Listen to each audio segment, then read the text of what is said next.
చాతగాని ముఖ్యమంత్రి వెంటనే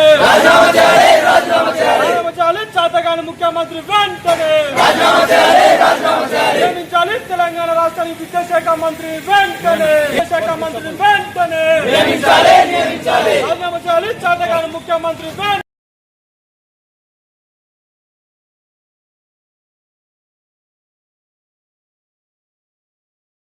భారత ఐక్య విద్యార్థి ఫెడరేషన్ జిఎస్ఎఫ్ఐ హన్మకొండ జిల్లా కమిటీ ఆధ్వర్యంలో ఇవాళ రాష్ట్ర వ్యాప్తంగా కూడా ఇవాళ రోజువారీగా కార్యక్రమాలు జరుగుతూ ఉన్నాయి. ప్రధానంగా డిగ్రీ చదువుతున్నటువంటి విద్యార్థులు కావచ్చు, పాలిటెక్నిక్ చదువుతున్నటువంటి విద్యార్థులు కావచ్చు, అదేవిధంగా ఇంజనీరింగ్ చదువుతున్నటువంటి విద్యార్థులు కావచ్చు, ఫార్మసీ విద్యార్థులు కావచ్చు, ఇప్పటివరకు కూడా స్కాలర్షిప్ ఫీజు రియంబర్స్మెంట్ ఇవ్వకుండా ఇవాళ ప్రభుత్వం చాలా నిర్లక్ష్యంగా వ్యవహరిస్తా ఉన్నది. దీనికి నిదర్శనమే ఇవాళ వచ్చినటువంటి రేవంత్ రెడ్డి సర్కార్ అని చెప్పేసి వెళ్తా ఉన్నాం. ఎందుకంటే ఇవాళ డిగ్రీలు పీజీలు కంప్లీట్ చేసుకున్నటువంటి విద్యార్థులు ఇవాళ హైయర్ ఎడ్యుకేషన్ పోవాలన్నా, ఏ యూనివర్సిటీకి వెళ్లాలన్నా కూడా ప్రధానంగా సర్టిఫికేట్ అడుగుతా ఉన్నటువంటి పరిస్థితి కనబడతా ఉన్నది. కానీ ప్రభుత్వం చెప్పింది అధికారంలోకి రాకముందు ప్రతి ఒక్క విద్యార్థికి స్కాలర్షిప్ ఫీజు రియంబర్స్మెంట్ ఇస్తాము, ఉద్యోగాలు ఇస్తామని చెప్పినటువంటి ప్రభుత్వం ఇప్పటివరకు కనీసం చదువుకునేటువంటి విద్యార్థులకి ఇవాళ స్కాలర్షిప్ ఇచ్చేటువంటి పరిస్థితుల్లో లేదు. అంటే దీనికి ప్రధాన కారణం విద్యార్థులు చదువులకు దూరం కావాలనే ఒక కుట్ర జరుగుతా ఉన్నది. హైదరాబాద్ లో జరిగేటువంటి అసెంబ్లీ ఎలక్షన్ లో ఉన్నటువంటి ప్రేమ ఇవాళ తెలంగాణ విద్యార్థుల మీద ఎందుకు లేదు అని అడుగుతా ఉన్నాం.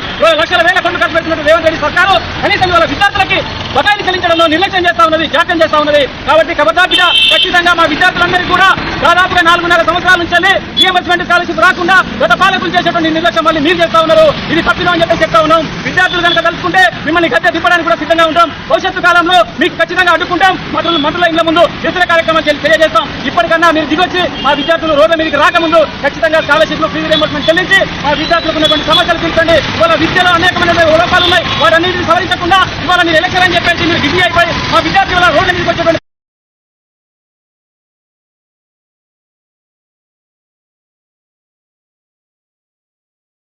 తెలంగాణ రాష్ట్రంలో ఉన్నటువంటి స్కాలర్షిప్ ను ఫీ రియంబర్స్మెంట్ విధానాన్ని హన్మకొండ జిల్లా రాష్ట్రంలో స్థానిక ఎమ్మెల్యే గారికి క్యాంప్ కార్యాలయంలో ఎస్ఆర్ఎస్ జిల్లా ధర్నా జరిగింది. రాష్ట్రంలో విద్యార్థులు స్కాలర్షిప్ విధానం తీవ్ర ఇబ్బందులు పడుతున్నారు. తక్షణమే స్థానికటువంటి ముఖ్యమంత్రి రేవంత్ రెడ్డి స్పందించి రాష్ట్రంలో విద్యార్థులను పరిశీలించి పెండింగ్ ఉన్నటువంటి 8,150 కూడా స్కాలర్షిప్ ఫీ విధానాన్ని ఈ తెలంగాణ రాష్ట్ర ప్రభుత్వం హెచ్చరిస్తున్నాం. నా పేరు మనోజ్ ఎస్ఆర్ఎస్ జిల్లా ఎస్ఎఫ్ఐ హన్మకొండ జిల్లా కమిటీ ఆధ్వర్యంలో పెండింగ్ స్కాలర్షిప్ రియంబర్స్మెంట్ విడుదల చేయాలని చెప్పి స్థానికంగా ఆయన ఎమ్మెల్యే గారి క్యాంప్ పెట్టడం జరిగింది. దీని యొక్క ముఖ్య ఉద్దేశం ఏంటంటే రియంబర్స్మెంట్ స్కాలర్షిప్ విడుదల చేయడం వల్ల విద్యార్థులు విద్యా సంస్థలు పూర్తిగా కూడా ఇబ్బంది పడుతూ ఉన్నారు. మీ యొక్క ఇన్ఎఫిషియన్సీ వల్ల మీ డబ్బులు లేకపోవడం వల్ల విద్యా సంస్థలు బంద్ చేసుకుని మధ్యలో విద్యార్థులు ఎందుకు బాధపడాలని చెప్పి మేము ఒక సూటి ప్రశ్న అడుగుతున్నాం. కనీసం ఇప్పటికైనా మేలుకొని ఈ ప్రభుత్వ విద్యా వ్యవస్థని గాడిన పెట్టే విధంగా ప్రయత్నం చేస్తే బాగుంటుందని చెప్పి చెప్తా ఉన్నాం. ఎంతమంది మేధావులు కూడా ప్రభుత్వానికి సపోర్ట్ చేసి ఎంతమంది స్థానికంగా ఉన్నటువంటి రచయితలు కళాకారులు కానీ అందరూ కూడా ప్రభుత్వం ఏదో చేస్తున్నారు కానీ ఏం చేసే పరిస్థితి లేదు. ఇప్పటికైనా మీకు రియలైజ్ అయ్యి స్థానిక సమస్యలతో పాటు విద్యారంగ సమస్యలు బాగుపరిచే తప్ప ఈ ప్రభుత్వం నిర్వహణ చెప్పి మేము హెచ్చరిస్తా ఉన్నాం. నా పేరు స్టాలిన్ ఎస్ఆర్ఎస్ హన్మకొండ